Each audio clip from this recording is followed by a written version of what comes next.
রাত ১০টার আগে বা যে কোনো সময় সহবাস শারীরিক ও মানসিকভাবে প্রশান্তি দেয়, রক্তচাপ নিয়ন্ত্রণে রাখে এবং হৃদরোগের ঝুঁকি কমায়। এটি স্ট্যামিনা বৃদ্ধি ও মানসিক চাপ কমাতে সাহায্য করে। গর্ভধারণের উদ্দেশ্যে হলে ডিম্বস্ফুটনের ৫ দিন আগে থেকে ডিম্বস্ফুটনের দিন পর্যন্ত যে কোনো সময় মিলন কার্যকর। তবে অতিরিক্ত মিলন শরীর দুর্বল করতে পারে। রাত ১০টার আগে সহবাসের সাধারণ প্রভাব: মানসিক প্রশান্তি।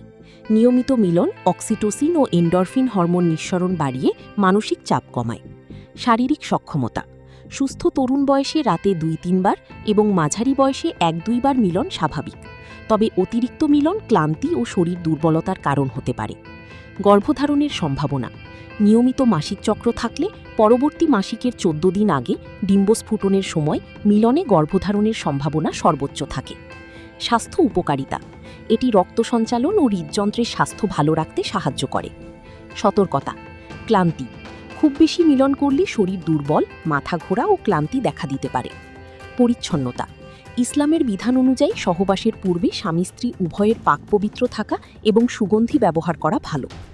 নিরাপদ দিন: মাসিক চলাকালীন এবং গর্ভাবস্থায় চিকিৎসকের পরামর্শ মেনে চলা উচিত।